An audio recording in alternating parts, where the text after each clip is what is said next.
and welcome to Good Morning RPG. My name is Leia. We've got Matt with us here, and today our special guest, Craig. Hello. Hello. Good morning, y'all. Welcome. Happy to the 4 stream. months. Oh yeah, thanks, Chevel, for the 4 months. Coming in hot with that. I saw he got the I saw in the starting soon screen he got like the special one that it has a lower chance of coming up. So congrats on the super rare announcement. Ooh, I say rare, but it's like, you know, instead of like a 60% chance of showing up, it's like 20. It's rarer. I mean, I didn't want it to not show up. I was like, fuck, if no one gets it, then we'll never see it, and it's the one I put the most animation effort into. Oh fuck. Oh man, that's so awesome. How are we doing, guys?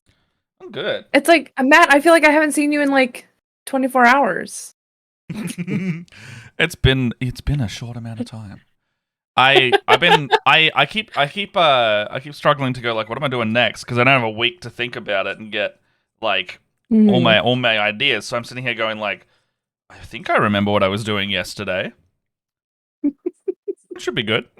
I mean, I've got like a bunch of balsa wood and some cork today, so I think I'll work on that. Ooh. I've got the piece of card here from yesterday that I can still do things with. Zoom that out a bit. Sweet. So I think I can still do some stuff with this because it's all marked out. I had this sitting here, I think, from memory. I think I still need to cut this a bit nicer. I hope that T works out for you. Yes, thank you again for that recommendation. I haven't purchased it yet, but it is in my Amazon cart. I just have to buy it. So thanks for that recommendation. I also brought a cutting mat. Craig, what are we working on today? You've jumped right into painting. You're like, who needs introductions? I'm working on just my weekly project. This week is a boss out of Diablo 3. I'm very excited. I believe we're doing some Mathael action. Yes. Sweet. Because, you know, we're all super pumped for Diablo 4 this weekend, right? Oh, that's this week, isn't it? That's okay. So the pre-order beta starts this week. Okay. Yeah. I understand. So if you've pre-ordered Diablo 4, you get to do the beta this weekend instead of waiting on later in the month for the open beta. All right, I am up to. I was like, I don't know what they're talking about, but they sound excited, so I'm happy for them. I'm just, just here listening. I now know how Jess feels when I get on a hyper focus. Oh, there you go. Lets it wash over me. So remember yesterday when I was telling you about how like big of nerds you and NATO sounded when you guys were like talking Warhammer and I was just zoning out? Me and Craig are gonna do that tonight with Diablo, so just I'm cool with that. I've noticed that some of these diorama things I go really quiet because I'm like, I don't know what I'm doing and I need to like focus for a while. So if you guys are tangenting onto Diablo, that enables me to be quiet in ways I've never really displayed. Diablo? Diablo. Diablo?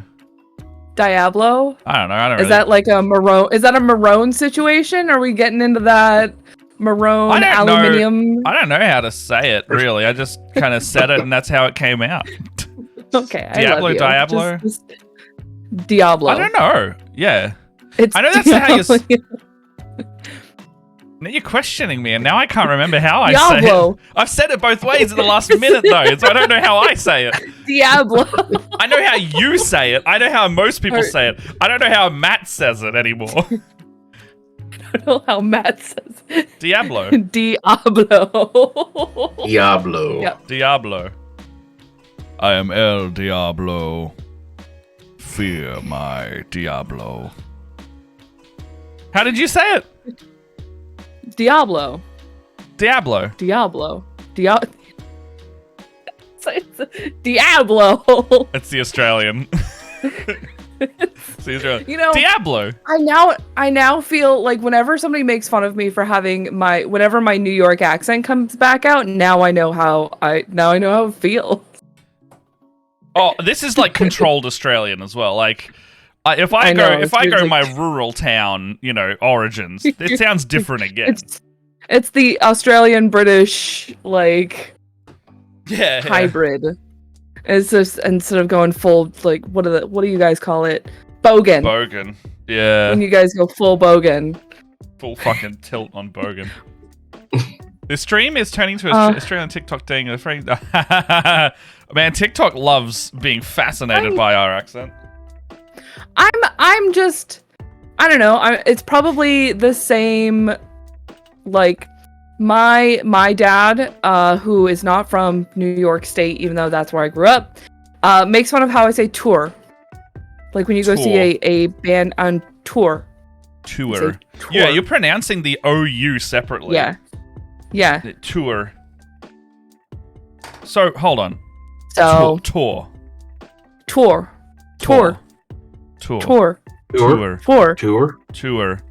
So are we saying it three different ways right now? That's actually a great. Gemma's pointed out the fantastic thing that is happening in pop culture. Kids are growing up with Australian accents because they're watching a shitload of Bluey, which is a very Queensland. It's gotten really popular. Yeah, it is ballistically popular in a great way. I love that. That's great. Because they're just like, cheers, no worries, and all that, and Americans are like, what the fuck are my kids saying? And it's because they're just watching Australians be casual. I was like, what? I was hanging out with when I went to go visit my parents last, I said that I was very chuffed. And my mom says I was hanging out with too many Australians. Chuffed? I was like, that's chuffed. Yeah, you're bloody chuffed. I say chuffed all the time. I'm super chuffed. That's where I got it from. I'm bloody chuffed about that. I'm chuffed that you're saying chuffed. Mm-hmm. Yep. My cousin in Turkey watches Bluey with her daughter to teach her English. That's how popular Bluey is. Oh, that's so freaking awesome, though. So cute. I think more stuff like that. More. I also hear that Bluey is super It's good as a show. I've watched a few of them. It's good, and it's also inclusive. It talks about a lot of really great what's the word I'm thinking of? Topics.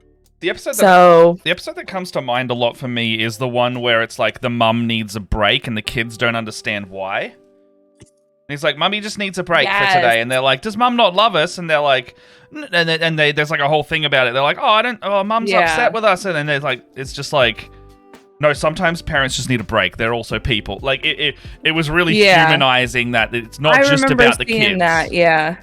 Yeah, and I really liked that because I think there was another parent in the show, and they were like, "Oh, is I don't know the characters' names. I know there's one called Bluey and there's one called Bandit, and that's it." And there was a mum was like, Tilaria, we're talking about Bluey. Bluey, yeah, and they were like, "Oh, are they okay?" And they're just like, "Oh, they just need a break from the kids today." And then the other mum's just like, "Oh," just fully understood. Yeah, just completely understanding. She's like, I get it. Love it. It's fantastic show. I've only watched 2 or 3 episodes. I watched the one where the dad, I think the dad's Bandit. I think he got they were simulating what it was like for him to be pregnant. So the youngest child jumped in like a little blanket inside his belly and just started punching and kicking him. And I was like, that's very funny. And then the mum got to have a relaxing day, not being perceived to be pregnant. And he's like, can't be that hard. And the kids were just kicking the crap out of him, making his back hurt, stealing his food because you're eating for 2 now. The baby's hungry, you have to feed him. And he's like, no, I don't want to. They're like, too bad.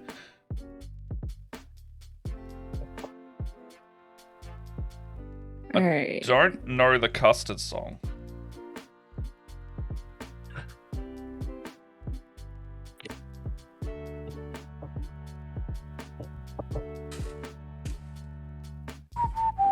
I'm gonna have to look all this up because this wasn't around when my son was little. Yeah, it's only come out in the last like 5 years, I want to say. Oh gosh, has it been that long? It's been long enough that it has internationally become a thing. I think it started maybe like... Oh, I don't want to... If someone could do the research real quick. I don't want to say it started during lockdown, but it blew up during lockdown, maybe? No, that could be. Yeah. I don't know. Alright, trying to make this Dias piece. Oh, that's actually looking pretty good. So, Leia, you know how I was like, oh, this cardstock is too much for the steps? That's looking way better now. So, like... Oh, like yeah, nice that looks steps, good. And it'll be, like, really angular going up, like, because it's like a really strong geometric shapes kind of theme in this darkness architecture stuff. Oh, Teleria says that he was the lead singer in a band called Custard. Oh! I had no idea about that. Oh, gosh. Interesting. Oh my gosh. Speaking of things. So I have a step kiddo who is 14 that I didn't have to raise, thank heavens. Or No, I vibe that. So they're coming over. I love kids, but I don't want to have the kids. Yeah. So I take them once a week, and this week we're hanging out, and he asks me, "Can we watch Rocky Horror Picture Show?" And I was like, "I have been waiting six years for you to ask me that question." Yes. Hell yeah! I need to learn about Aussie indie music. My music taste consists of mostly shitlord and comedic stuff. And I can vouch for that because I've seen his Spotify lists. Oh, wait, you have? Oh fuck. Yeah, when you're like on Discord, you have your Spotify hooked up, so I can see the shit. Oh, you can see what I'm playing? Most of the time then that would be like while I'm driving. And if you can see what I'm playing while I'm driving, you're getting like a fucking pure insight into my psyche right there. I mean, I get that though too. It's like I used to love listening to like comedic singers. I love it. The one that sticks out the most for me is I think his name is Stephen Lynch. It's been a really long time. That's in Bo Burnham. Yeah, Bo Burnham. There was that whole year that Matt made me listen to Bo Burnham for an entire year. Entire year? No, I didn't make you do anything. An entire year. I showed you the wonders and opened a door for you, and you stepped through willingly. Yep. Yeah. And it was quite the experience. And then the Inside Outtakes came out, and then I got another year out of that album. Yes, you did. And so did I. So good. The only thing about this cork stuff that I'm not enjoying is that when you get to the edge of it, it starts stretching, and it can kind of... If you're trying to cut a straight line, it doesn't work anymore. Oof. However, my piece. Working on large scale today, and I don't have enough desk space. Okay, so if I cut... Trying to... Enough. Yeah, this super dark... Here's the thing that stuck with me, is like the other day I was on Twitter, or maybe it wasn't the other day, sometime in the recent past, I saw somebody who was like, why aren't there more knights with like colorful armor? You always see stuff with like knights in that like either like black or some variant of silver. Where are my people with colorful armor? And that's one of those thoughts that like just sticks in my brain, and my brain has not been willing to let it go. Oh, I've been doing that. I've been doing like, so I'll like base coat a metallic as normal, and then I'll get one of my like lighter contrast paints or a shade paint, and I'll tint that bad boy in like, mint green or something. I've been doing that with my D&D minis lately. Yeah. That's I like that. I'm thinking too. It's like, that's why I did like, so he's still metallic. Tried to do this like, yeah, I tried to do this like dark metallic purple. So it kind of looked like like dark twilight. Yeah. And I'm just doing some edge highlighting business, not so edge highlighting with some silver, just to kind of bring it out because it is fucking dark. I don't know. That is a thought that has been living rent free in my brain, and I can't get it out. That's fair. I'm trying to get some like angular cuts going on with this fork, and it's becoming prevalent that I need a ruler with almost every one of these cuts. Yeah, if you're going for that like super angular. Why don't you have a ruler? I do. I've got it on my... If you look up right now, I'm using it. Oh. Well, heck.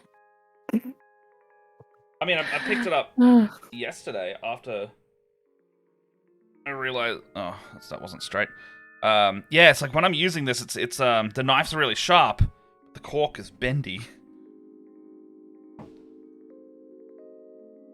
It might not be the best material just to use for this build, I guess, but I don't have an easier alternative right now. Yeah, you work with what you got. Like, I thankfully have some extra XPS foam hanging out somewhere in my house. Well, I have to locate. Is XPS foam the really thick stuff? I think it's the stuff. I think it comes in different. It's like insulation foam. Thicknesses. It's insulation foam, yeah. Yeah, I can really only get the big thick stuff easily. So I don't know where to get it in thinner. I mean, without some more research and time, but like I don't have the time part. Yeah. That is my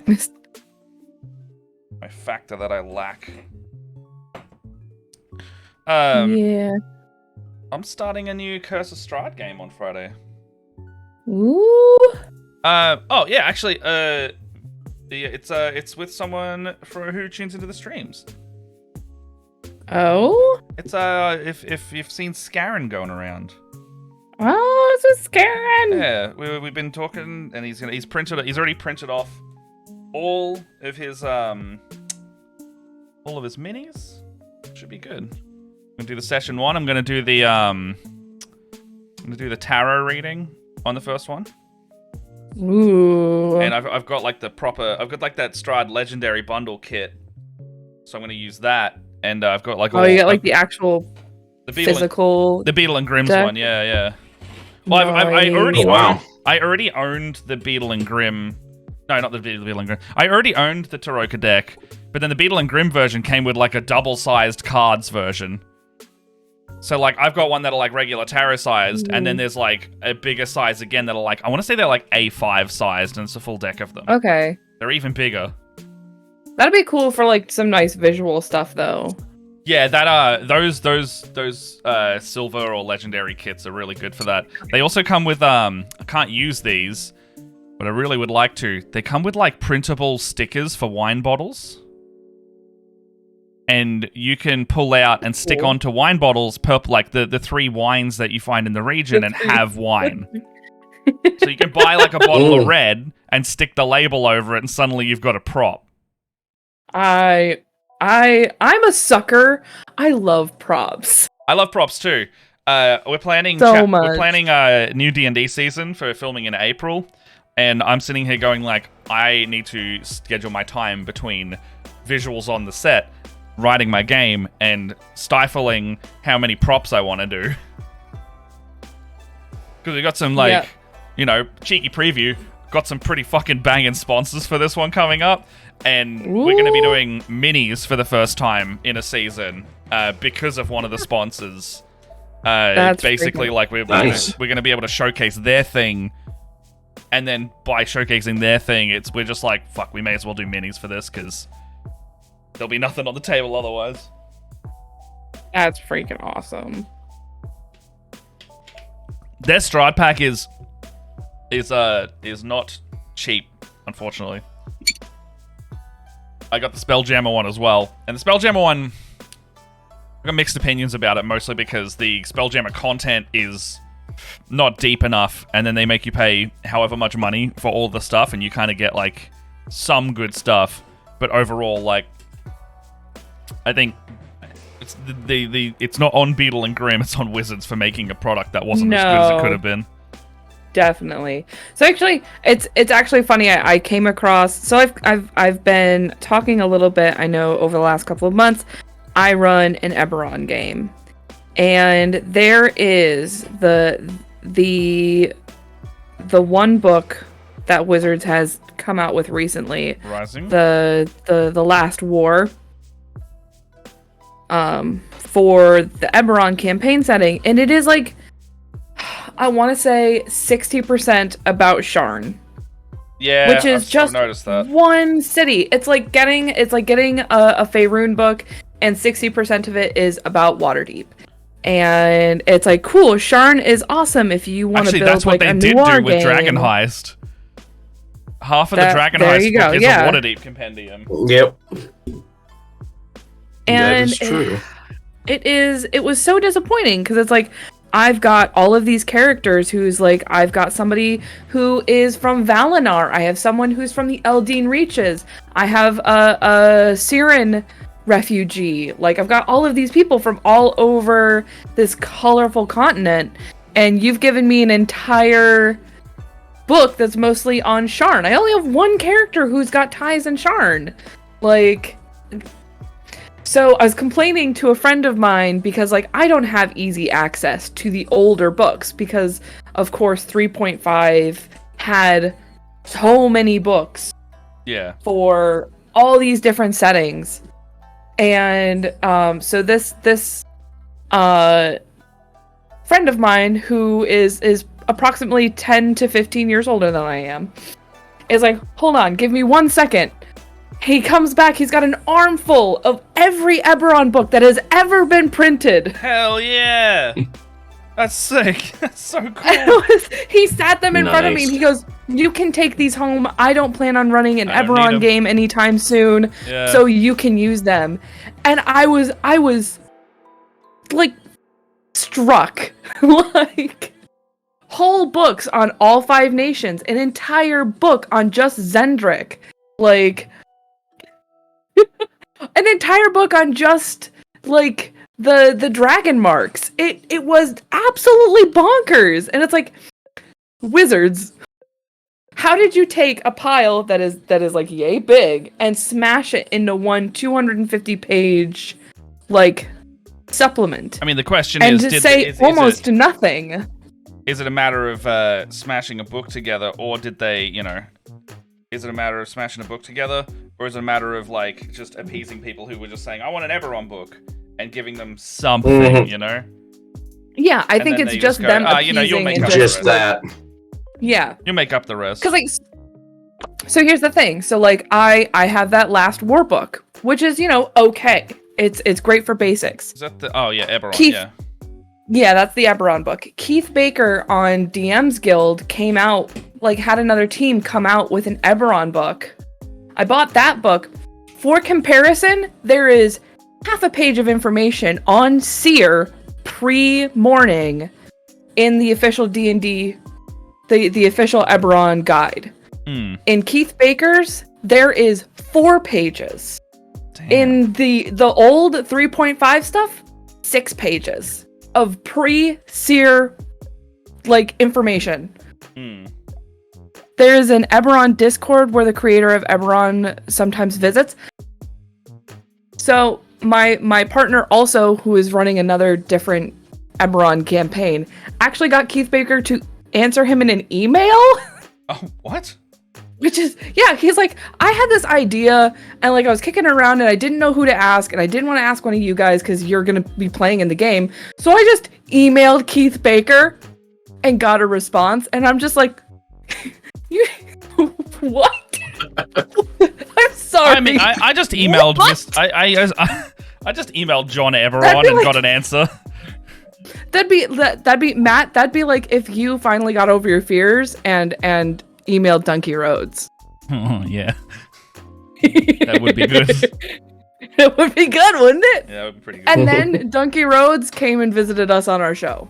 Oh, I met, did I tell you I met Squidmar recently? Yeah. Yeah. Really, yeah, really that nice was freaking. That's super cool. I love people are so chill. I love having a chill hobby. People are awesome. Yeah. It was like talking. He was down in Australia for. Yeah, he was in Melbourne for ARC. Yeah. I think he's doing a video on it at some point. It probably won't come out for a little bit, but it was really good to like. It was weird. I was like, you're in person. Like, it was one of those first parasocial things because I don't really get that often. I was just like, that guy's a YouTube guy, and I'm standing in front of him, and all right, this is weird.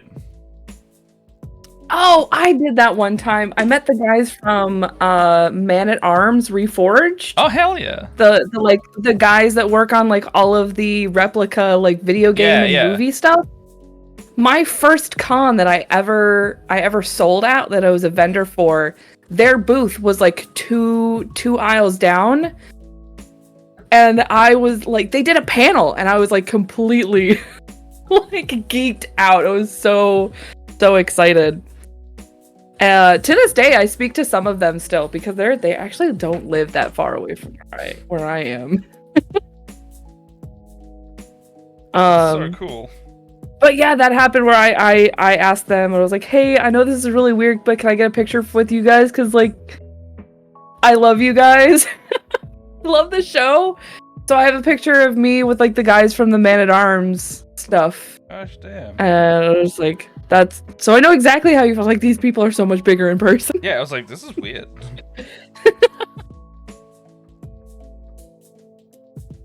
Yeah, it's like it was like because your relationship with them is one-sided. It's like they're making a YouTube video and you're silently watching it on a couch, maybe talking with your partner or something, and you're like, okay, this is happening now. And you're like, okay, well, fucking shit, fuck.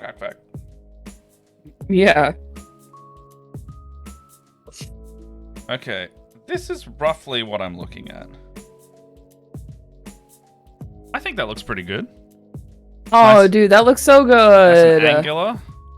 Yes, I like that. I do need to pad out the last one because there's a bit where it's not filled out fully, but I'm happy with the triangles there. Oh, you pop a little bit of like sealer on that, and it is. Yeah, I'm kind of. Like, I don't know if I want to commit to, because I've drawn out the original size. So I'm still on 10x6. So I could actually go bigger, solely based on the way I've cut these, but I might leave it for now. So Matt, you want to see how big mine is now? Yeah. Yes. That wasn't an awkward question at all. Oh, I got all my stuff on it.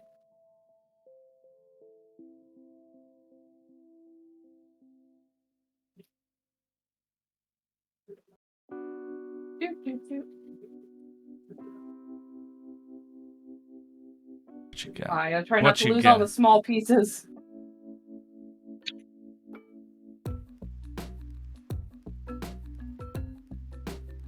Okay, so. Oh, you got your board? Hell yeah. We have the original 10x6. I've tripled the size of my diorama. Oh my gosh. See, I think I need my Tormentor to be printed before I can like block it out with the new sizing. See, I think that's another big thing. Because I don't have one of my bits yet, which is just tripping me out a little bit. So now that I've got my triangles, they're done. I got my evil triangle architecture. I've got. Oh Jesus, are these the right ones? Oh, I don't fucking know. Who knows? They can go up here. And then I've got I got some balsa wood and I've got some other stuff that I can make. I might try and make this thing a bit more because this is going to be a pretty eye-catchy part of it. So I want that to look good. That's like your obelisk-y type. Yeah, the one where the fire warrior's like falling out of it, or has fallen out of it, I should say. But I need to cut all these to size properly. Yeah, I'm actually feeling pretty confident about where this guy's going Now that I've highlighted him. How are we doing over there with Mathael, Craig? Oh, he's coming along. A lot of silver. I think it's really catchy silver though.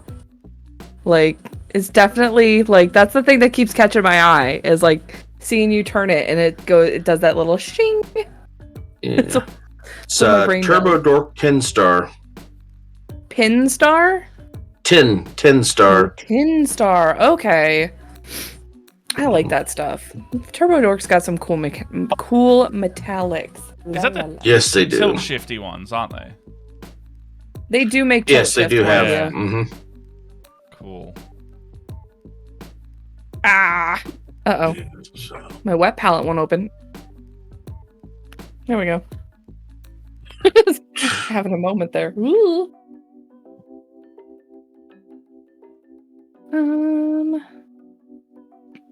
Oh, Craig, I did have my partner confirm that you can preload the Diablo demo.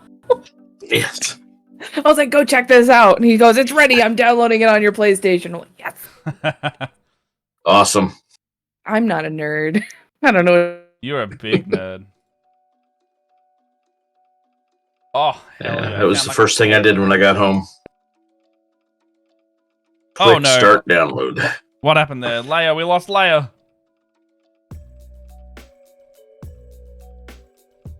But we still... Leia fully dropped. Are you still there, Craig? Oh. Yep. Okay, sweet. Hello? Oh. That was really weird. Yeah, you dropped, but everyone else stayed solid. It's because my Discord just decided to close. Like, fully just go... It just closed and then reopened, and I was like, oh, well, okay. Yes, this is the Diablo with Demon Mommy. Demon. I think it's from what so here's the thing. I don't know a ton. I shouldn't say I don't know a ton. I have learned a lot about Diablo over playing 3 and having a partner who is absolutely obsessed with telling me everything about Diablo. I've only ever played 3. I've never played 2. I didn't play 1. I tried playing Remastered, did not like it. Really? I don't know. I don't know. I think it's just one of those things where I was I don't know what it was. It was just it didn't resonate with me. I can see playing starting out with 3 being your first taste, and then going to D2R and going, I just don't get it. Yeah, it's completely different. It's a different game, right? Because I've played a bit of 3 as well. And I think the Diablo franchise isn't for me in general, but I can definitely... My brother loved 2, and he was saying how different 2 and 3 are to me one time. Oh, yeah, it's night and day. Yeah. Yeah, a lot of the complaints I've heard are like that D3 is a lot more bright.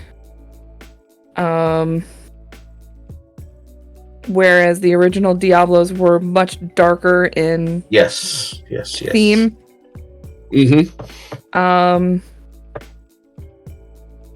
So yeah, it was I'd call her a real bad mommy, but that would go in a strange direction.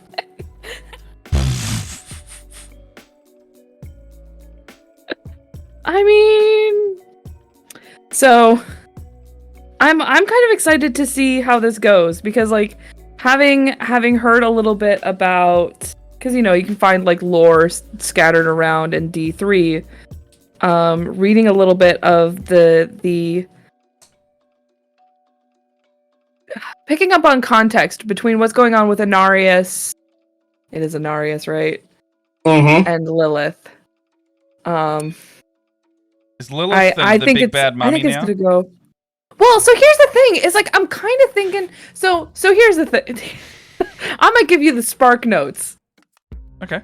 From what I'm picking up as an outsider, as a person who hasn't played the other games and is picking up from lore I've heard and things that I've heard in the game, is basically angels and demons fought forever, And some angels and demons didn't want to fight forever, so they created Sanctuary, essentially Earth. And then eventually, after being super peaceful and Sanctuary being hidden for a really long time, demons and angels, they end up having offspring. They make the Nephilim, which are kind of like humans, but like super powerful humans. Yeah, I'm familiar. Yeah. Lilith and Anarius disagree on, Anarius is like, they have the power to end the war by destroying all of us. We should kill them all. And Lilith is like, you can't kill my kids. I love them, and we should make more. Definitely not to make an entire army to destroy you, both angels and demons. We should totally make more children, though. I have this like sneaking suspicion that Lilith is going to be slightly more sympathetic. Quote the big old quotations around that. Big old quotations.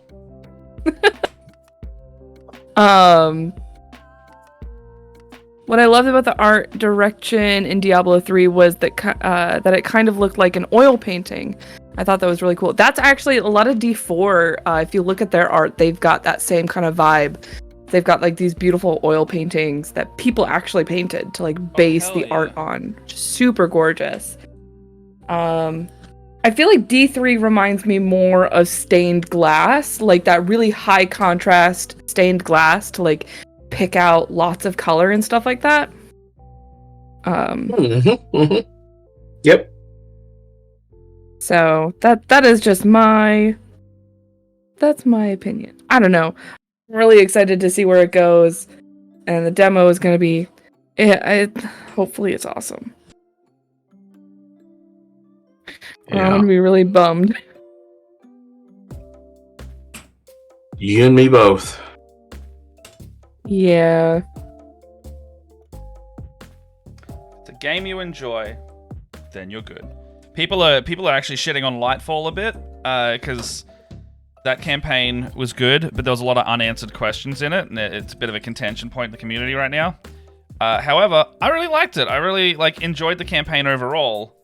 I do also have those questions, but I fully understand that coming off of the back of what is literally their best DLC expansion ever, this next one had too much pressure on it. Mind you, they fumbled the story a little bit, but not in an unforgivable way at all. It's literally just during the seasons, if you guys don't cover some of this stuff, then it'll be a massive fumble and everyone will be upset. The bigger complaint as well was why did we pay for a massive DLC and basically have a question at the end going, well, we wanted closure in the DLC for the season leading up to it rather than posing a new question and having to wait a year to find out. But isn't that... It's kind of how... look... Honestly... It's fine. With games, though, is if you don't leave the question there, what's to keep people from coming back and enjoying the story? So, usually what the seasons do in the next bit is set up the next year, and then it pays off in the DLC. That's what the last two trends have been. But they did the opposite this time, where they started with the mystery kind of thing, and then I think it'll get answered over the seasons instead, which is, in their benefit, is trying something different, and, it won't go stale that way, but I think people felt like they were losing content rather than gaining more structured content. I don't know. This is also only 3 weeks out of the DLC launch, so I'm sitting here going I still like the game. The new subclass is absolutely so good. Hey, as long as you enjoy it. Oh shit, did I make that way too short? I think I fucking did. Oh, I didn't want... Damn it. Fuck, damn shit. Because, you don't... I don't know. I would hate for some, Damn it. Words are hard. Fucking... I cut the wrong way, and I ruined it. Damn it. Oh, no. Yeah, I need to cut another one of these pieces. It's not hard. I know how to do it now, but it's just annoying that I didn't think about it while I was doing it. Okay, I want to cut downward, not across. Because there are some times where like I feel like games pose questions, and I'm like, I don't. For instance, I used to love Assassin's Creed. Used to So the being keyword the is used prime. Used to. I was the target audience for Assassin's Creed Valhalla. I love Norse mythology. I have loved Origins, Odyssey, like because those are also two of my favorite mythologies, things that I've learned a lot of outside of schooling and stuff like that. Is Egyptian, Greek, and Norse mythology are my three faves. I was the person to sell Valhalla to. Yeah. And I just feel like it flopped. It completely. I was like, I have a lot of complaints about it, but just at the end, it was just like, why did I go through all of this effort if I was just gonna hardcore lose no matter what? Oh. Like, there are so many choices throughout the game, and I feel like those choices only ended up leading in. I got to choose my favorite path. And then at the end, that favored path that just decided who got killed in the end, and it was really disappointing, and I felt like none of my choices actually mattered. Things that I had done in the game, I feel like the only consequence was, people that I backed, people that I put in power were the people who ended up getting killed, and that's it. That is the only like. Cool. If that was gonna be what you did, then why? So with those games, is there an element of the choose your own adventure these days? Like, I haven't played an Assassin's Creed in a long time, so I was always under the impression of it's a very linear story and you don't get dialogue options. In the last three have had more open world RPG elements, choosing elements about the game to influence the way things go. Yeah. It's been like forever. Anybody who doesn't want to know the end of Odyssey, tune out for a second. Basically, at the end of 3 years, you've been what? Yeah, it's Yeah. Hey NATO. Hey bud. So after like the entire game, you get to choose if at the end of Assassin's Creed Odyssey, if you kill the leader of the Ancient Ones, who are basically the Templars, the bad guys, or you let them live. Because they do have very, like, noble cause. Like, I was doing this was, like, the greater of two evils. Yeah. I was trying to influence things from the inside. You get the choice in whether or not you let that person live or die. And that is a cumulative over many different choices that you get to make. Like the choice of being able to save or kill your brother or sister, depending on which gender you ended up picking. There are choices that you can make throughout the games that are, albeit not super impactful over the entire game, but like it was enough. And with Valhalla, I feel like there was no choice. I end up losing no matter what. The entire equation is I lose. And what's the next game? You get to play the fucking bad guy. The guy who you had to fight in the last game. You're going, oh, so now we get to play him? Why? Why would I want to do that? You've made this person unlikable and just unappealing in every sense of the matter, and now we're gonna have a game centered around him? Like, no thank you. I checked out. I have loved everything Assassin's Creed for 15 plus, I don't know, whenever the first one came out. I was hooked. I read all of the books. I have the graphic novels. I have the comic books. I have loved Assassin's Creed for so many freaking years, and I just feel like Ubisoft hasn't been paying attention.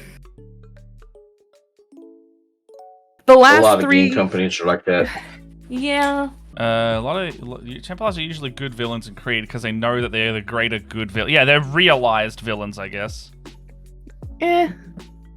I haven't played one since Assassin's Creed 3, so I'm well out of it at this point. Mm-hmm. I also don't, the history simulator adventure was not the same game for me. For me, I love the history stuff. I loved that they took huge scans and like. I love that. And what other game are you to be able to like climb around fucking Jerusalem or Italy or anything. Like, I'm never gonna be able to go see those places. No, I might I as well like play a that video game where I stuff. get to go those. I really like that high res scan and the genuine historic stuff. In terms of Odyssey and those 3 games, they're basic they became number go up RPG to me. Like you don't go up.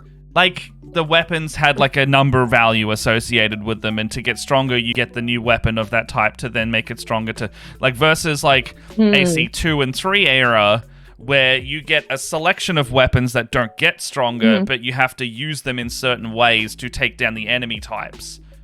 And I feel like that gameplay loop better. I liked being able to choose the way that I got to play the game. Yeah. Assassin's Creed Valhalla also had like no element, like there wasn't really a huge element in stealth. You could stealth, but you could absolutely smash everything. There was no benefit to being more stealthy or just a hack and slash. I think that's what I liked. I don't want it to be hack and slash. The peak one for me, the one that was just like took the fucking cake, Syndicate. I heard Syndicate was good. I loved Syndicate. I love being able to play Evie because she was very much the more sneaky person, and that's, I mean, other than the fact that it was the first female, main female assassin we got to play, she did all of the really sneaky stuff, and that is how I love playing. Now, granted, Odyssey, Origins, and Valhalla didn't have like super big buildings for you to like scale and do all the fancy parkour stuff. It was very much more adventure game. Yeah. Which, that was okay with me. But like, here's the thing. So here's the example that I put it up against. I know I talked a little bit about this yesterday. Ghost of Tsushima. Yeah. Ghost of Tsushima could have been an Assassin's Creed game.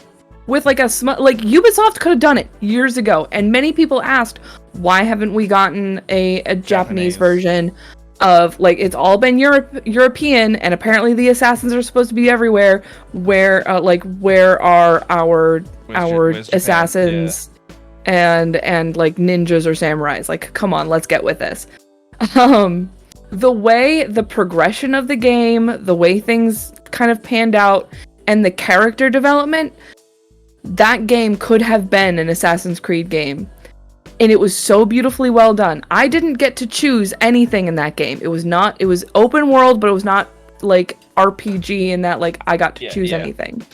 You get to choose like some ways of like saying certain things, but it was very much like not a high stakes choice. It's like one of those you're having a casual conversation with somebody. Yeah, it's multiple choice in the way that Horizon Zero Dawn is multiple choice, where it's it's an exploration of dialogue versus you open up new dialogue parts. Like Horizon's going to be the same no matter what. Yeah, but you can just find out more or less information based on how much you talk to someone. Yeah, I don't know, just like. It was beautiful, and it had tons of, like, there were benefits to, like, different sets of armor, because they did this in Assassin's Creed. You got, like, a bajillion different sets of armor that did a million different types of things. Ghost of Tsushima does the same thing. Horizon does the same thing. But the cool thing about Horizon and Ghost of Tsushima is you're meant to change your armor depending on your situation. Oh, I did not do that. You're meant to change your armor. My playstyle was get bombs, go loud.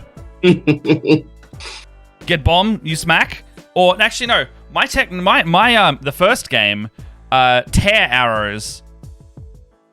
Tear arrow everything, and they just go down. In the second game, it was like tear arrows got really nerfed, so mine was tie the damn thing down and stab it. Because I put so many points into running up to something with melee and being able to knock it over that I could knock over the biggest animals that it would let you do it with, and then I would just stab them in the heart until they died. The super shot for me.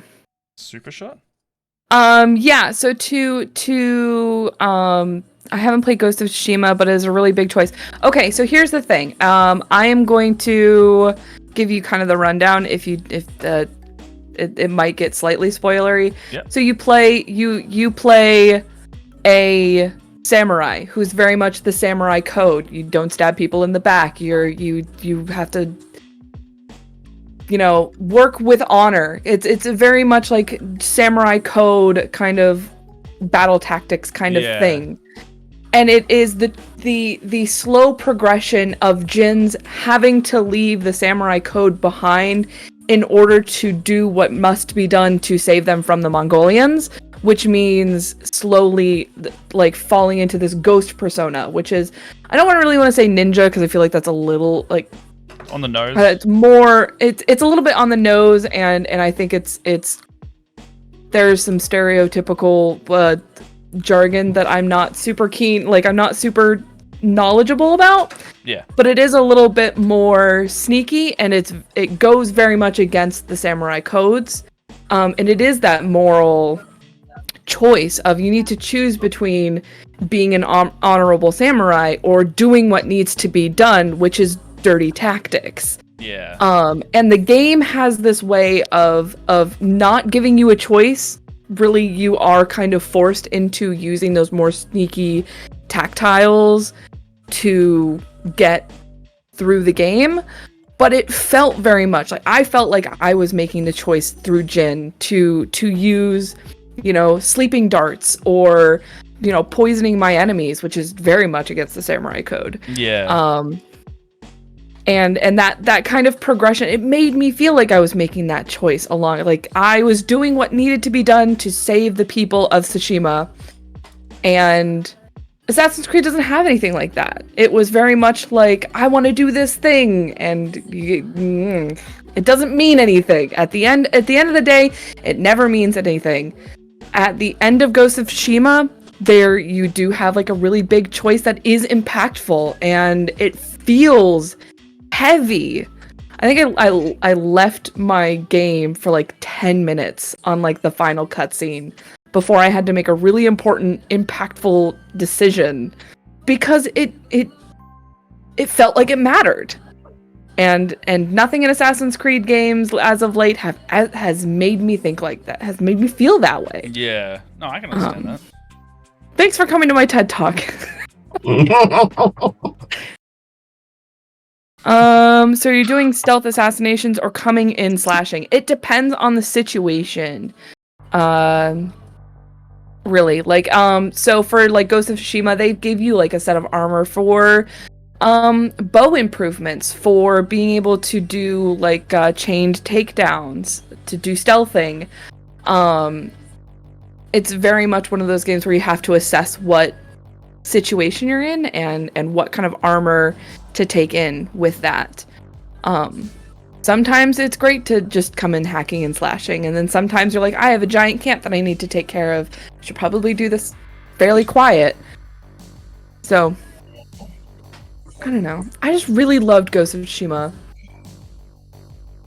10 out of 10. Would recommend. Highly. I have it. I keep falling asleep while playing it by accident. Well, it's because it's gorgeous and super It's gorgeous zen. and serene, and I have trouble playing relaxing games because my brain turns off while I'm actively using the controller. Mm-hmm. I don't know why. I think it's like, it's the old spicy brain. I love the fact that it has like a very minimal UI. That's like it looks like a movie. Like you're just running around in these beautiful fields. I think there's no icons on the entire screen to show you that you're doing anything. I think the system of using the wind to point to your objective is genius. It's so cool, isn't it? That is one of my favorite ever that I've seen been done. Yes. Yep.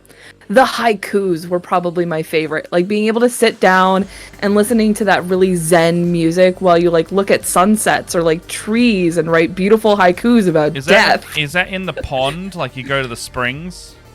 There's a whole bunch. They're all over the place. They do have the springs. I've been going to the hot springs a lot. That's what I was doing. That one, yeah, that's the one that makes you like raises your XP. It raises your health bar, which is why I was doing it. Yeah. Oh, okay, yeah. Sorry, Talaria. I didn't mean to explain it to you since you already knew.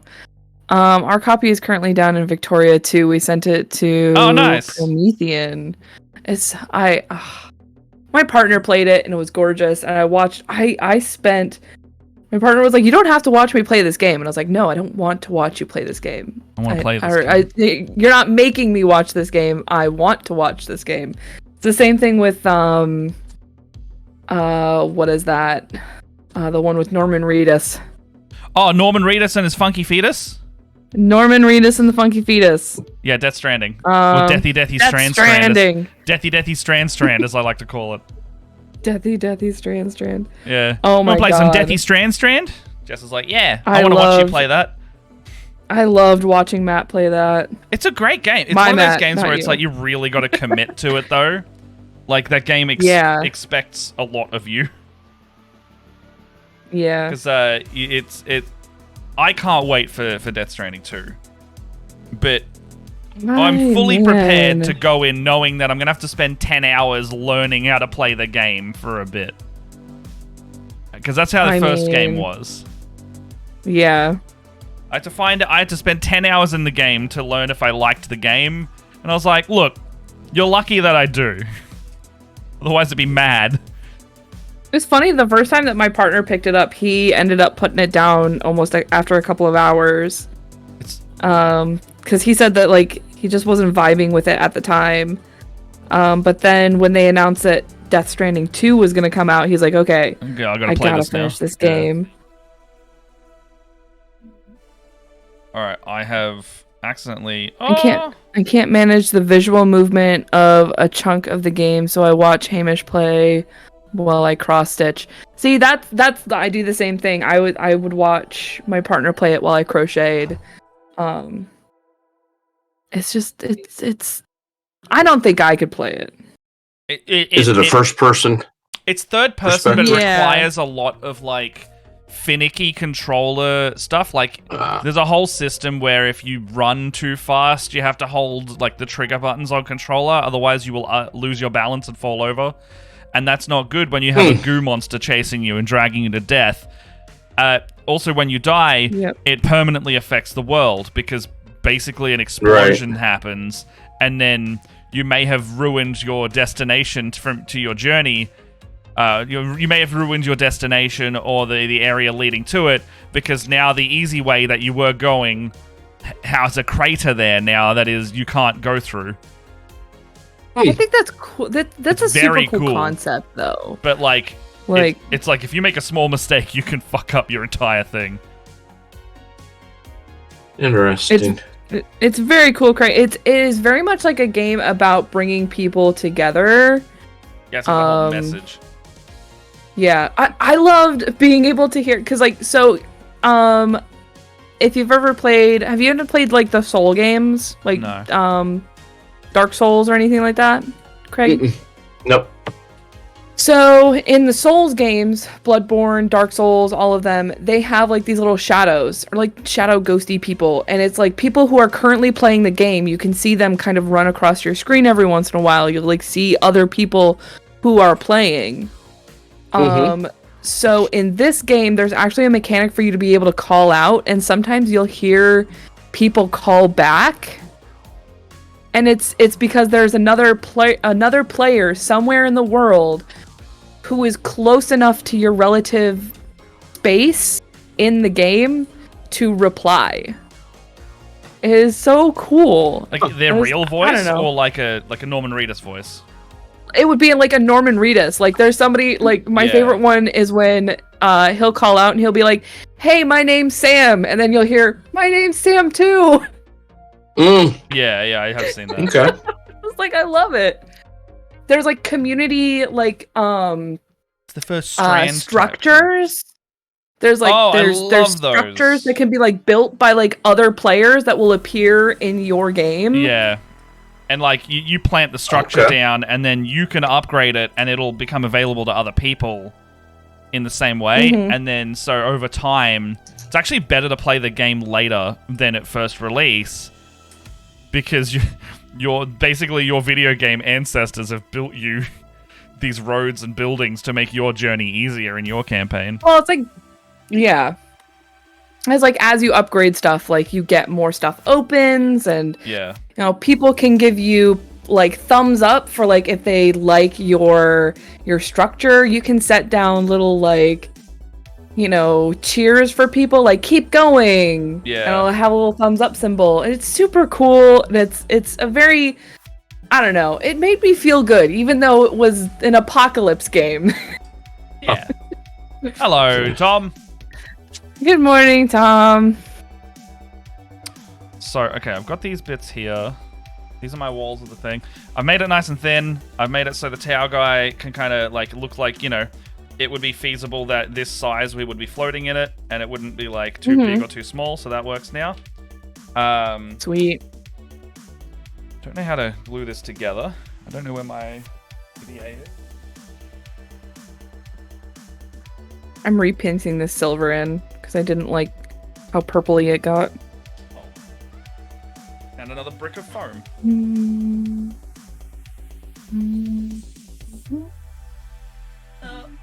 Oh my god. I definitely heard though that it's better to play the game now than it did when it was originally came out. It was a bit buggy when it came out. It was definitely a bit buggy. They've made a lot of good changes. I think I played it release the first few weeks after release from memory.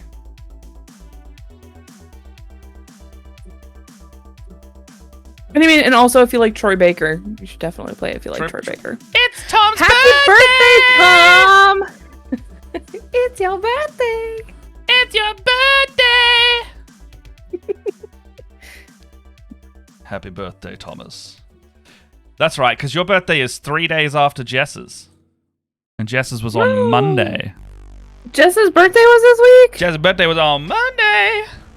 Because it's your anniversary share date, it right? Is. Yeah. Yeah, she shares a birthday with my anniversary. I never remember that. Yeah. You give her a happy birthday squeeze for me. I will. She's a little bit sick at the moment because probably the MyChem concert made her sick. Not COVID though. Still good. So she's just been taking the last 2 days off resting. Mm-hmm. I say that like we got back like at midnight on Tuesday. Oh, what you doing today, Tom? What you doing? Oh my gosh. Stop that. Yeah, I know, right? It's only the beginning of the day for you. Imagine if you were in me and Craig's position. We've had an entire day to be tired. That's the thing. I'm usually more awake in the evening. Same. It takes me ages to go to bed. Must be nice. Are you the opposite? Are you like, it's the sun is down. I'm ready. Yeah, because no matter what I'm doing, I'm up at 4 a.m. every day. Oh no! Is that for work? That's what. Yeah, it's started for work, and I've been doing it for so many years now. It's just habit. Ah, fair. So, like weekends, I'm up at 4. Yeah. But my dad used to work third shift, and that's how it used to be. Is that what that is? Third shift? Third shift is 11 p.m. to 7 a.m. Oh my gosh. Fair enough. That, and honestly, I did that for several years. And that's something that my body never got used to. In terms, as in like working at that. I don't, like it. Yeah. Even when we're never adjusted.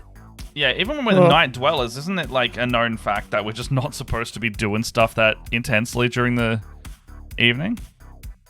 I don't know. My body seems to think that 4 o'clock in the morning is a good time to be productive. But that's like brain productive rather than like body productive, right? Like, yeah, you're doing a lot of physical, like if you were to be like, you know, versing that with working in a job where you have to move things around and... I'll be honest, man. I don't do super physical stuff. Well, that's what I mean. Like, brain act. That's why I was like brain active. I don't body active. I don't do body active stuff in the middle of the day. Why would I do it at 4 a.m.? Yeah, fair enough. Yeah, all right. Let's see. Being tired. My you're cat joking, Oz loves this week. He's like, I'm allowed in your room on a weekday. Oh my gosh. 4 a.m. Lynn. So 4 o'clock in the morning. For some reason, my internal clock has decided that 4 a.m. is a good time to be awake. And I'm not talking like I wake up at 4 a.m. like Craig. I stay up until 4 a.m. That's when I do my most productive Minecraft building. Fucking hell. Gotcha. And now I can agree with that because on the weekends it's 4 a.m. down on the computer in the morning on when I Diablo or yeah. That's when I do my most productive Minecraft. Hey, you shouldn't be making fun of me. A couple of weeks ago, what was it, like 2 o'clock in the morning when I posted in the Discord that I was like, screw you guys, I got top 10 on my barbarian. Like 2 a.m. for me. I was like, cool. Rift 150. I got up to top 10 in my barbarian class. That's Diablo done for me. Diablo baby. Yeah, I made it to top 10 of, hold on, it's a specific armor set. I got really lucky that the barbarians, yeah. My barbarian type did not have very many cheaters. So I actually, when I hit top 10, it was legit top 10 players. Horde of the 90 Savages. Tom saying you're so cool, but he doesn't have... I'm so cool! But he doesn't have brackets derogatory next to it, so he's in earnest. I'm taking it as. Aw, thank you. Yeah, well, so here's the thing, is like, Craig and I were talking, we're gonna be playing Diablo 4.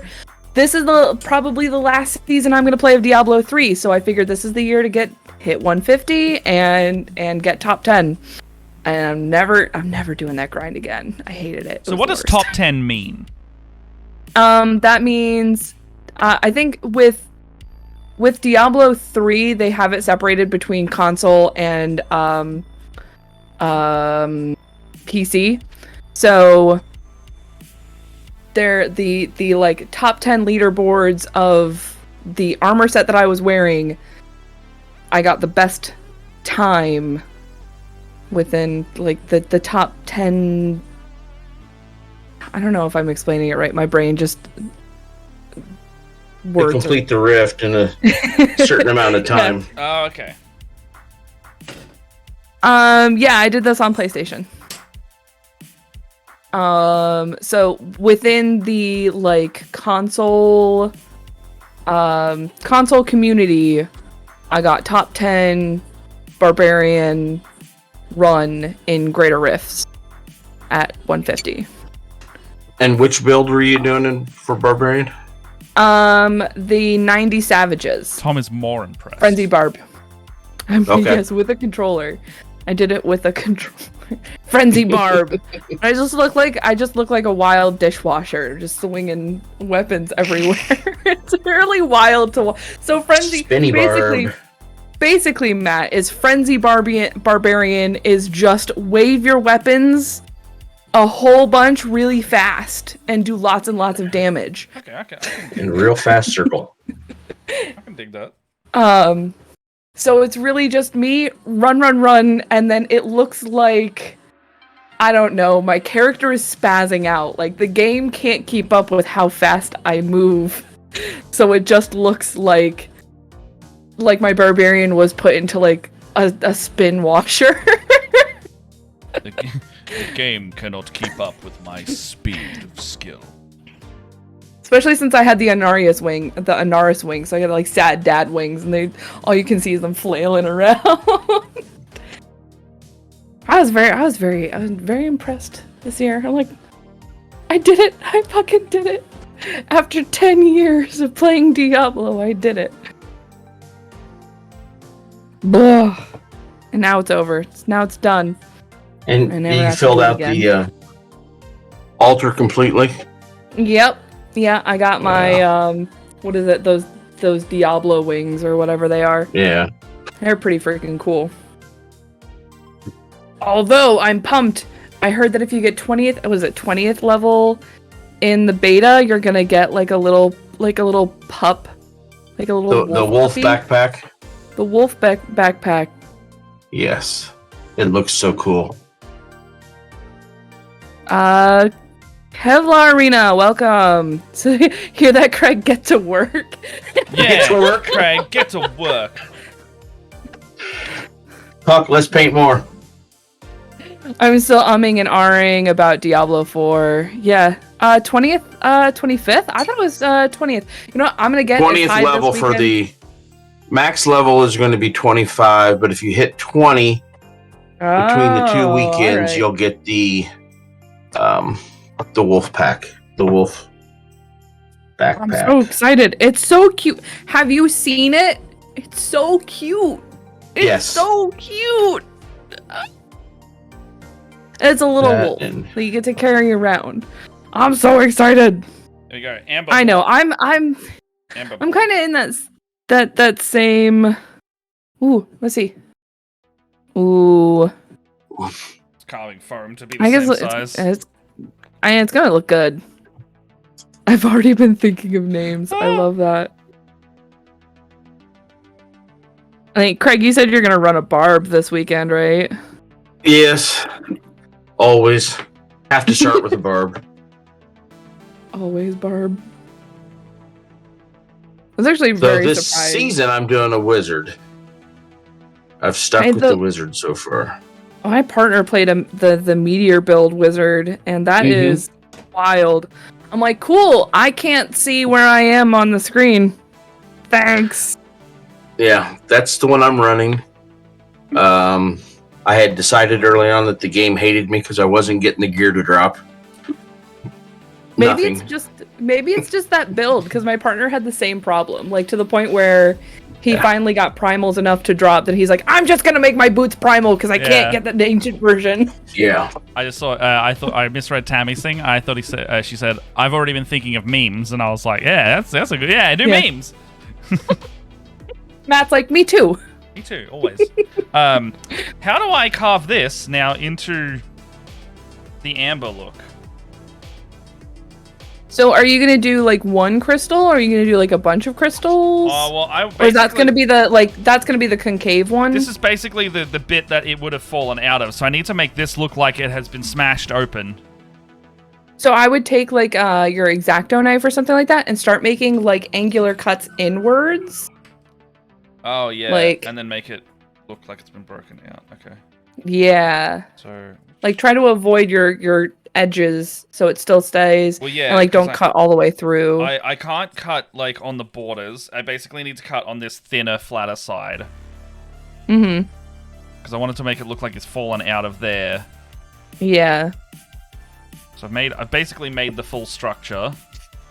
Mm-hmm. And now it can fall out of there.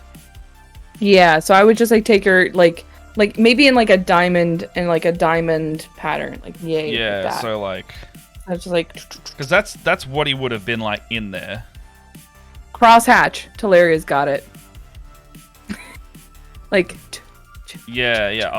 Let's practice on the until one it that's looks not. like. Yeah, you should practice.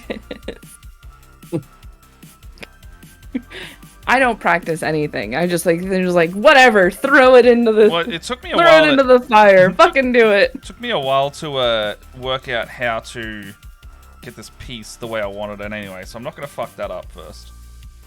Yeah, see, if I started carving into this, I would have already messed it up. Because I've drawn a triangle with my knife, and now the foam won't come out. You have to like stab it and pull it out. Don't stab yourself, please. I'll stab myself if I want. All right, I'm gonna. Don't, Matt. Don't make me come over there. You're telling me you'll come to Australia if I stab myself? That's not exactly what I meant. We can Yeah, get her just over hop on here the very first- easily, fam. Yeah, let me just like real quick grab my shit. Matt, you are not allowed to stab yourself. But I want to see Leia. It's not how that works. Just a little stab? No, She not didn't a say little how stab. deep, so it could be real light. Doesn't even have to draw blood. But... You're the worst. Yes.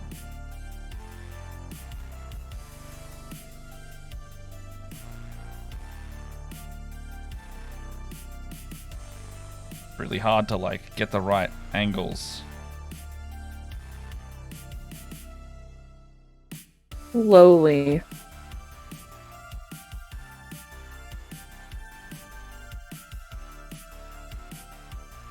Oh yeah. So what do you reckon like that?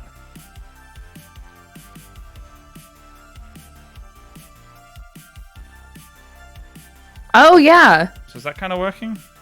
Yeah, just like that. I think you are on the right track. Keep trying that.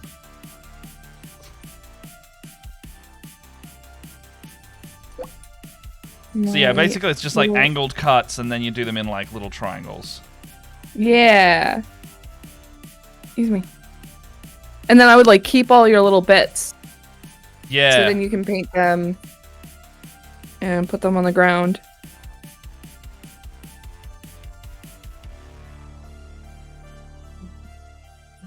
I'll probably also make some bigger chunks as well. Like just Yeah, so they'll be nice and like, a bit smoother. Yeah. Because like cutting with this knife is good, but it's not. It's like it's very much Oh, actually, it kind of works. It some of it does look like it's been cut though. That's the only. Rather than cracked.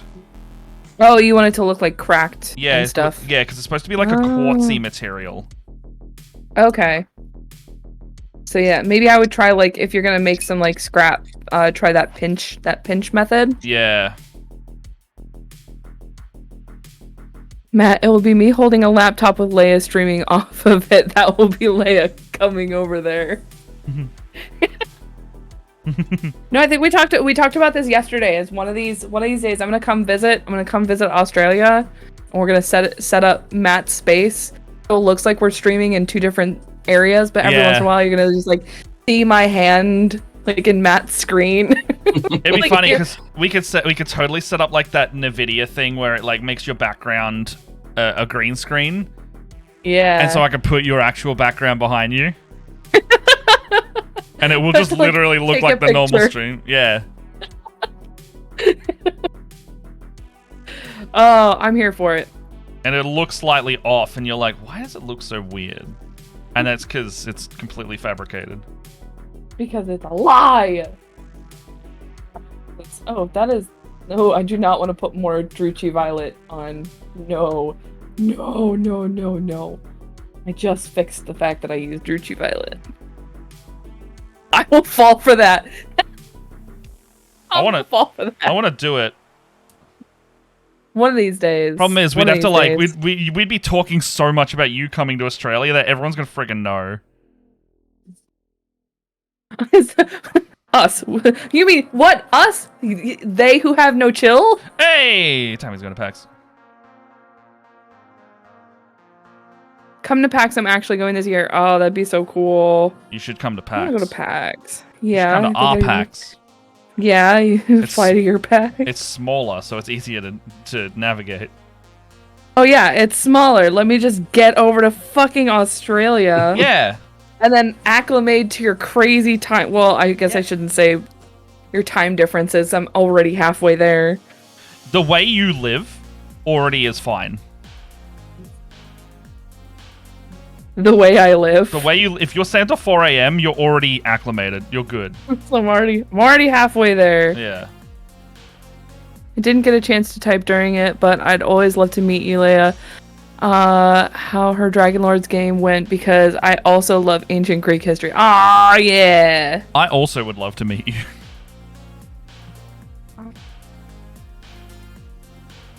All right, so that's kind of looking, you know, that's roughly what it looks like on a small scale. Oh, dude, that looks so good though. Is that you reckon? Yes. Because I don't want it to be like completely all the way through. I want it to look like it's broken out of a stasis crystal almost. Yeah. Well, it looks like that's my brain went immediately to, oh, that looks like, like when Han Solo comes out of the carbonite that's exactly and there's what I'm that going little for. imprint. Yeah. That's what I saw in my brain. So there you go. That's okay, exactly what you need. All right, sweet. I'm going to keep doing that. A bunch of us would be willing to house me for a period. Yeah. Yes. I'm going to just jump from couch to couch for an entire week. They live in a different state, so you'd be able to go cross country. Oh, man. Yeah. I also found I heard of a really good couch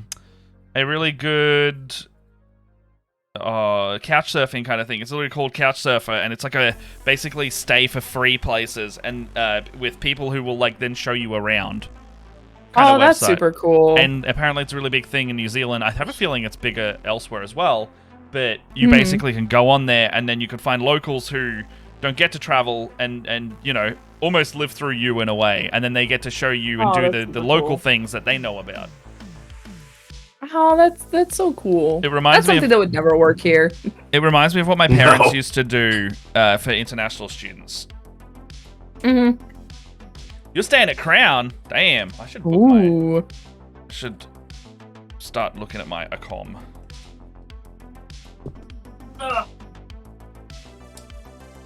Yeah, well, first I gotta make enough money to be able to afford to go to Australia, so... That's very fair. Those flights are not cheap. I have to afford to be able to leave the country first. Get my passport. I don't have a passport. I'm not bothered. I don't either. I had to use mine the other day.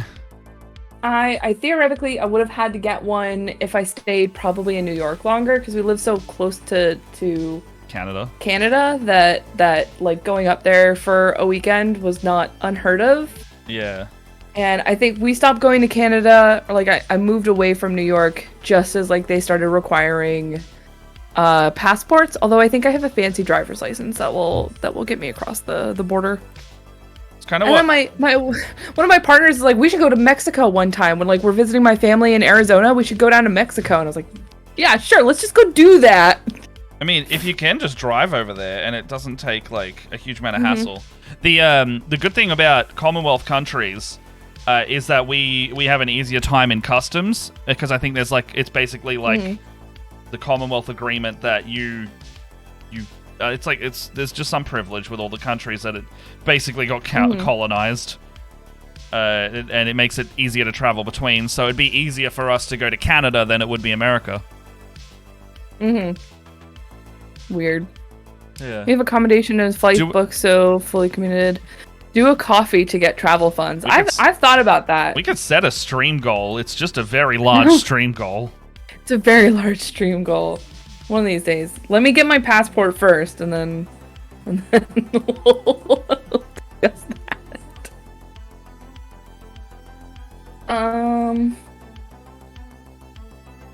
Oh man, I gotta paint this guy's face. I can show you all of the animals that want to hurt you. Oh great. I don't do spiders. I don't either. If they still happen in my house. If we see a spider, I'm out. I'm the worst drow ever. Yeah, we don't get the option to not be around spiders sometimes. Ugh. It just depends what time of year you come. If you come in the hot period of the year, they're all going everywhere. Because they've all had their bubbies. And in the winter they go to the warmness of your heaters, but you can keep them out of your house easier. Yeah, spiders do you. Ah!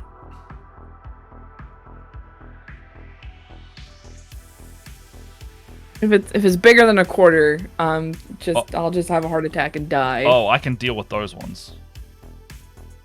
Wait, how big's a quarter? Is that like the small coin? No, that's the big one. Okay, that's you know.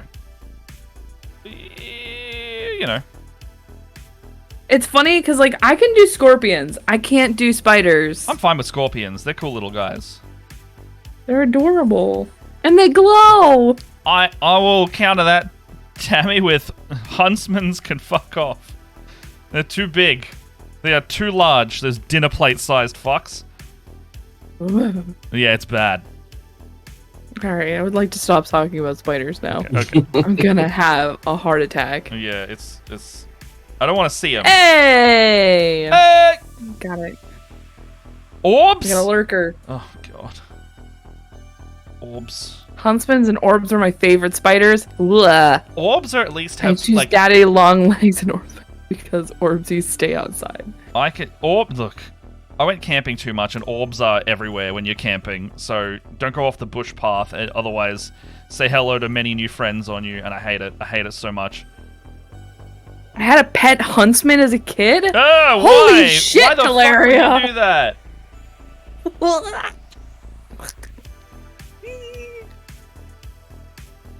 Look, let's don't write off orbs too fast. See, I know to not stay off the beaten path because I came from a section of New York where you do not leave the path in the middle of the forest or else you will get lost. We do not mention those things. And I learned it in Arizona because if you leave the beaten path, that's where cactuses jump at you. Jump? Yeah, there's a kind of cactus that is drawn to the electromagnetism in your body, so it will jump. It is called a jumping cactus. It will so cool. It will jump at you, and then they've got little hooked barbs instead of needles. Man, evolution's fucking crazy. I love that.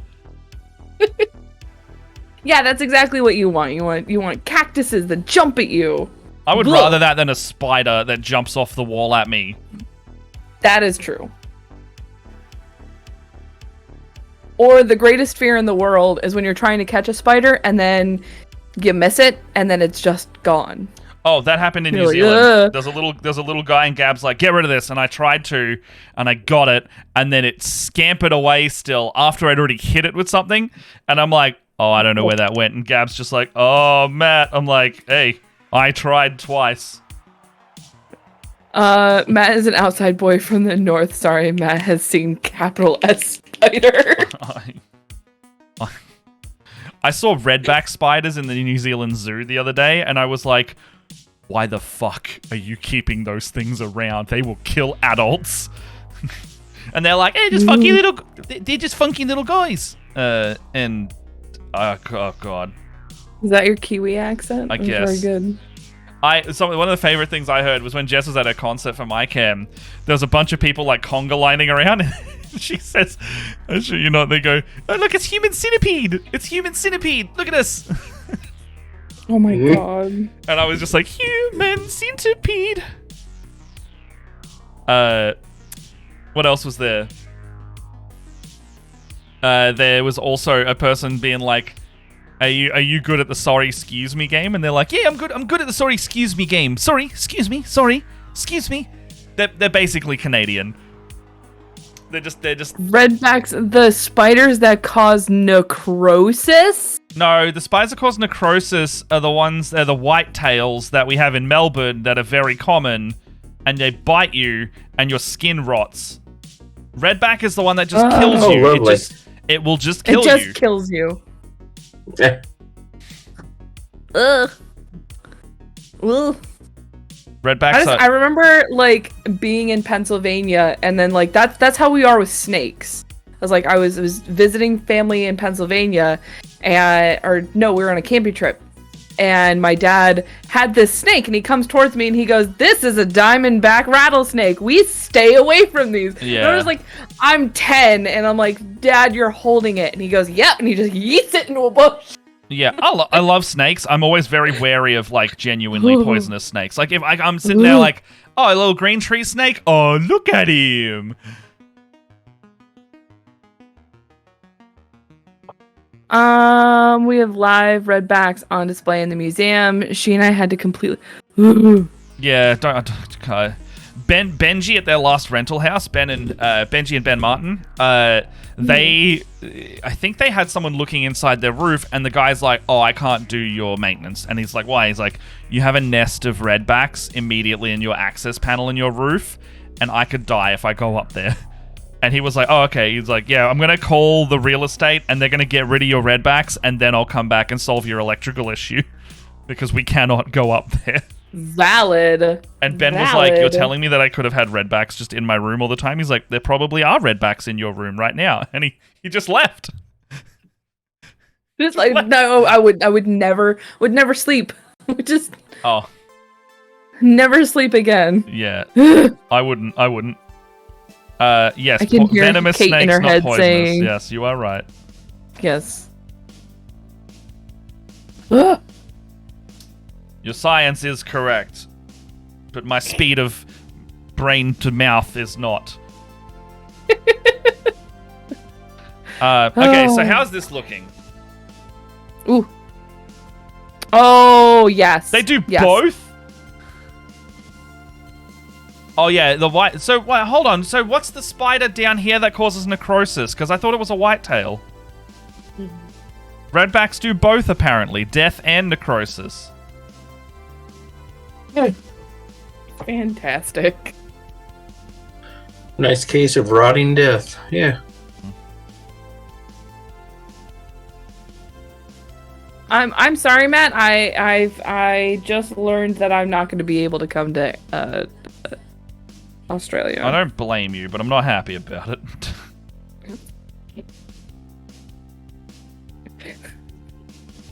Redbacks are like you don't see them a lot, thankfully.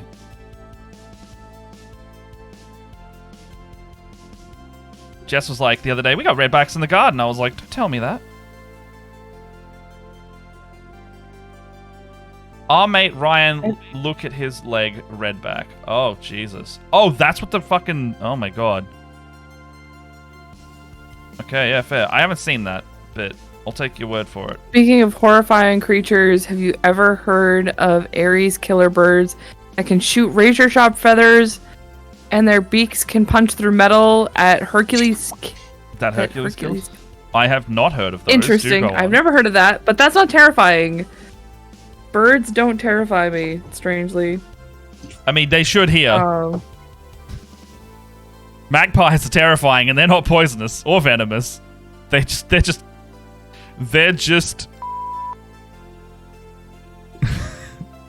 Man, it. I thought brown recluses and black widows were bad. Black widows are on the list of pretty bad, but the rest of the bad ones live here, and the worst ones also live here.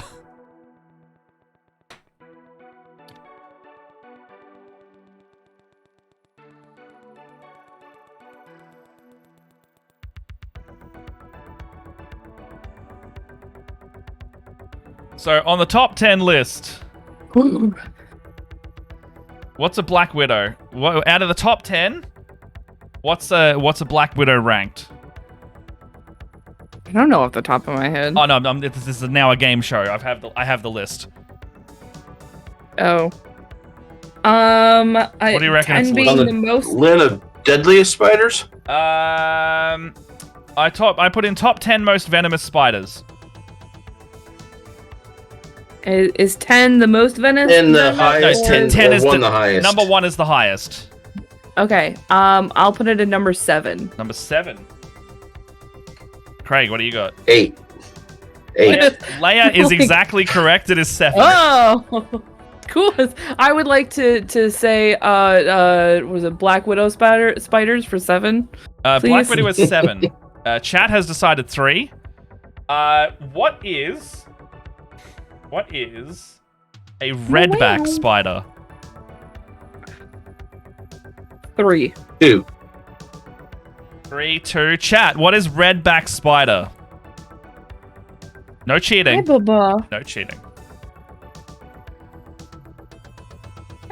Here. Why'd you scream at me and run away? You weirdo. 5 or 6. Okay, so I'm seeing a lot of 5s. Okay, so I'm thinking. There are worse things than Chat's going redbacks. with 5. Okay, what did you two say? I said 3. And then I went 2. you went 2. Okay, Craig, you are correct. It is the second most in the world. Oh my god. Oh, wow. What's number 1? What is number 1? What other spiders do you know? I don't know any other spiders. It's fair. Chat. Recluses? Okay, we can do recluse. Recluse is on this list. This is a brown recluse. Oh, actually, there's two. Shit, there's two recluses. Let's go with the brown recluse. What is the brown recluse? Brown recluse.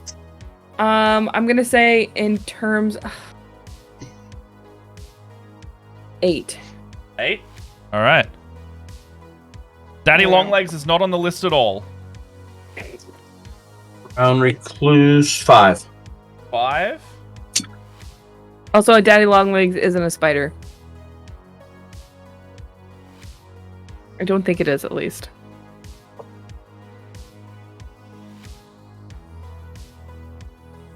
Okay, so a brown recluse is number 6. Did anyone have 6? I can't remember. What everyone guessed. I don't think so. Okay. It's like we've got an 8. It was an 8 vote. The second recluse is actually number 4. And it's the Chilean recluse.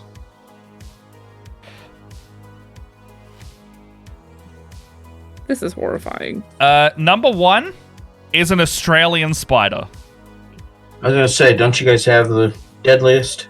Yeah, we've got 2 out of the 10. The top 2 Australians. What's the number 1? I'm gonna throw it to the Australians because it's not an uncommon spider.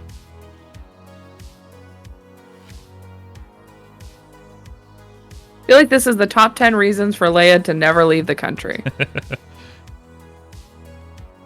Not true, because we get brown recluses and widows here.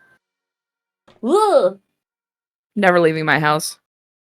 Okay, so like funnel web or funnel trapdoor? web or trapdoor. You are correct. It is the funnel web spider. Very, very common in Sydney and New South Wales.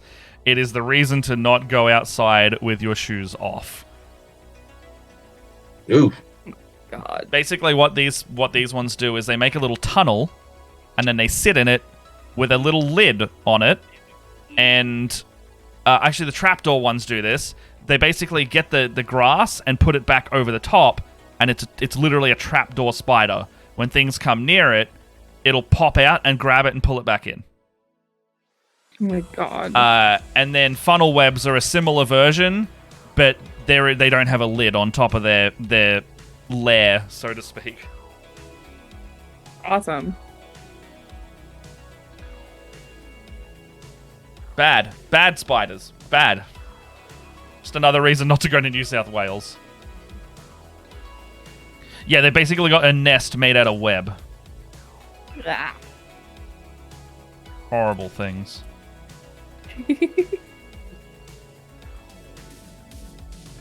Holy crap, it is 8:50. I know. I'm sitting here like vibing, but we're nearly done. Yeah, I'm kind of the same way right now as I'm working. I actually did the eyes on this guy, even though I've got a busted brush. Note to self, when I go buy terrain, I need to go get a new Psycho.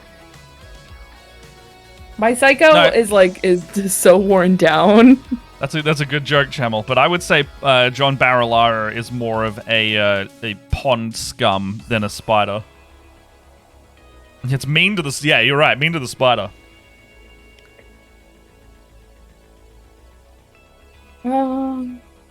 Yeah, spiders can't be corrupt, but he definitely is. I don't know, Wes. All right, how does this look? I like that you've deepened it. Well, I'm trying to make it so it would be feasible that the guy could literally sit in there suspended. Yeah. Looks good. I like that. Mm-hmm. That looks really good, dude. I can't wait to see once it's painted up to look like amber. Yeah, it's that's a hard paint job, but I might I'll take that one slow. But that's basically what it would look like. The amber would be like broken out like that. Matt, you're incredibly talented. I know that you'll be able to do it. It's more of a time sink than a lack of confidence. You got this. Yeah, but look, like that. I gotta Actually, that looks I gotta really hurry good. up on my. It does look really good, dude. I like that. Like pulling it all together. That's pretty nice. Mm-hmm. That's gonna look really cool, dude. I'm so worried about the terrain. Ooh. Terrain Leia, is not my you are talented strong and you have point. this. I hate you. What? I can't. Stop using my. Stop using my own Stop using inspiration me against me. Yeah. How dare Yeah, stop you? using my. How dare you use my own tactics against me?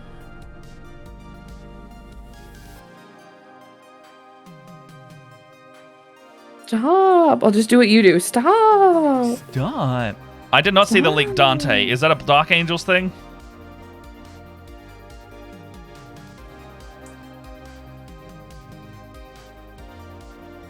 Spider tells you what it is, yeah.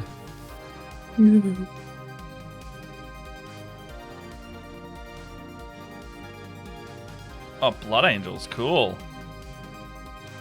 Ooh, what about Blood Angels? I think 10th edition stuff might be leaking. Ooh. So we're getting some cool imagery coming on the internet. Games Workshop also accidentally full-on posted a teaser that was supposed to come out probably on the weekend, which is like the reverse of a teaser they put out last weekend. And everyone's like, ooh, new Terminator's coming. It's either a new kit or they're going to Primaris up those Terminators.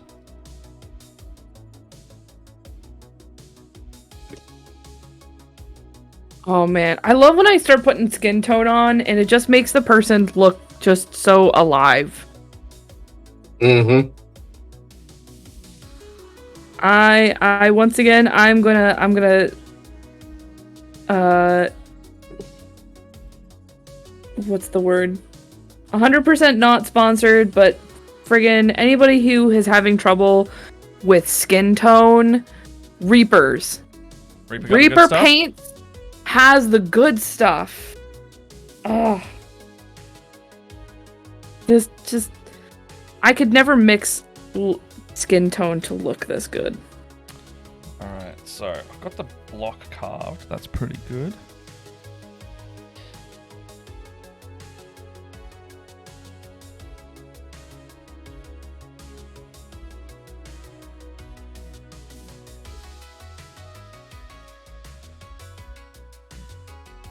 Speaking of skin tone, Leia, did you see that skin tone on that giant that Kelly posted?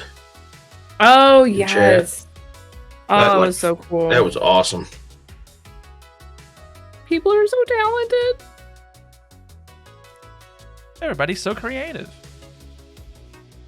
Everybody's so creative. Okay, so I've got that. That's done. What else do I need here? Got my cork biddies. I think my next step is to maybe make some Neomunin architecture. Oh, hold on. I might need some extra obelisks. I've got that thing, but I don't have some, like, dias type stuff. Oh. Painting around eyes are so stressful.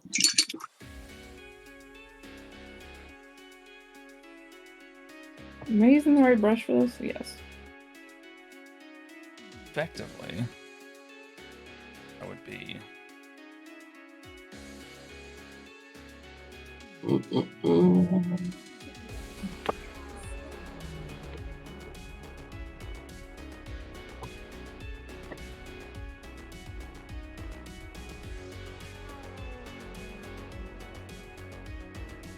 So be doing like that.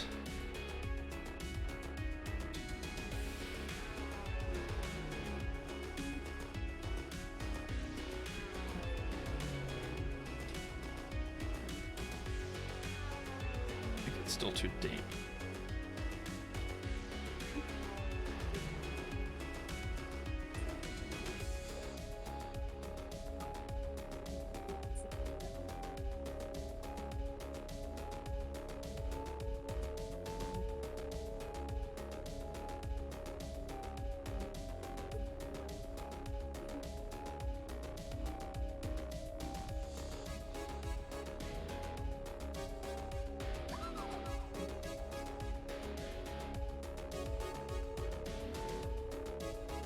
Yeah, chuck that leak. Sorry, Chamel. Chuck that leak thing somewhere. Oh, you already have. Thank you. I will see that. Okay, so I think my next bit that I want to do is carve like an obelisk. And I think I still need to make this amber block thinner. Because they're not that thick. So I might need to scale that back a bit.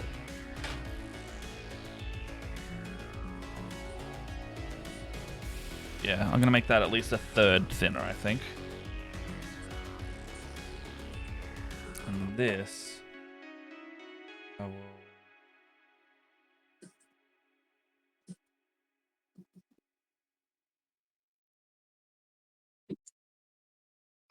Must be like an obelisk of some kind.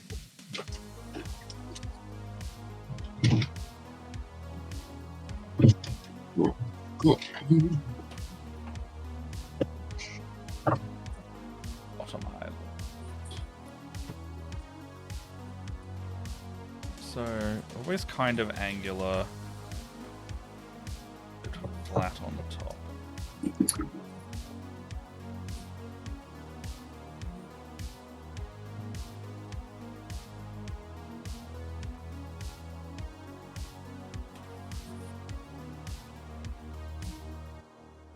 Yes. Perfect. All right, I finished that face. Just in time, too, for us to wrap up. Oh, yeah? Yeah. As much as I want to keep going, my stomach just growled really loud. That's fair. I also could do with some lunch. Put dinner off.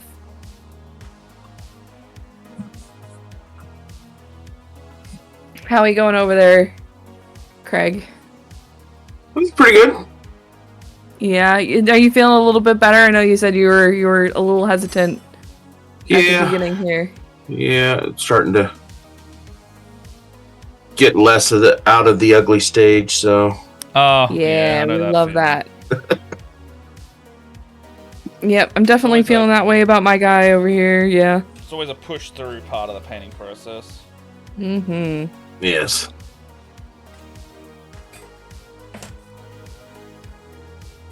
Let's see here. Yeah, so he's...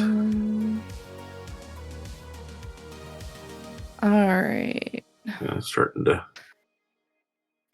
Oh, that looks so cool, though. Oh, that's great. Yeah, that's nice. So many freaking details on this thing. It's going to take forever. Mm-hmm.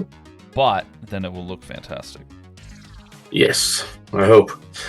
That's the goal. Have a good one, Teleria. Thank you for hanging out with us. Alright. I've got pretty much everything I think I'm going to finish. I had to put this guy's eyebrows on and put his hair in. But then I think he's pretty much done. Very excited. He looks very cool. Glad that eventually... Oh, I gotta do his hammer. I didn't even paint the hammer. I guess I gotta do that. But, So, Craig, tell us where we can find some of your stuff. Where can we look at some of your awesome painting? Instagram at D&D Painter 76.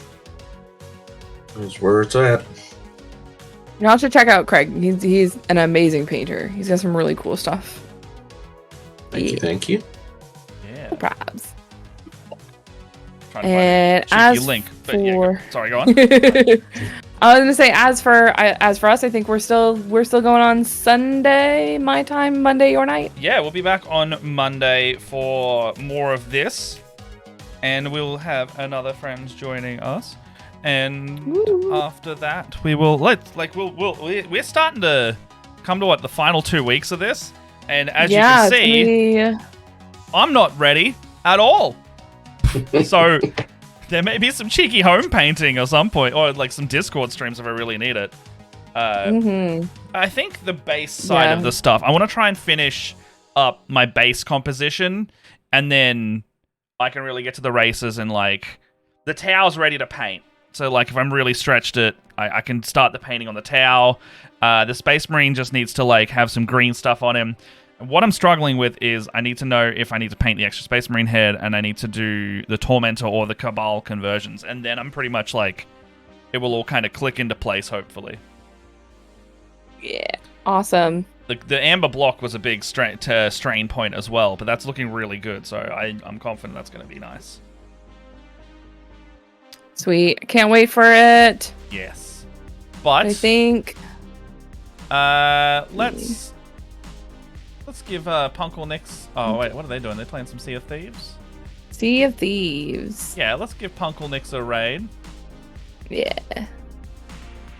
Well, thanks for everybody for hanging out with us and all that. We're gonna see y'all next week. Yeah, see everybody next week. I'm getting really excited about this project. This is coming together really well.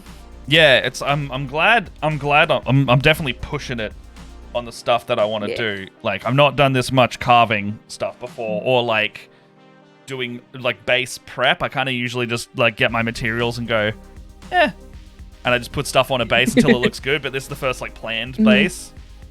All right, let's bugger off. Cool. We'll see everyone next week. Thank you, Craig, for coming on. Yep. Give Craig a follow on all Thanks for this having me. stuff. Yep. D&D Painter 76. See ya next week. Bye bye. See you next week.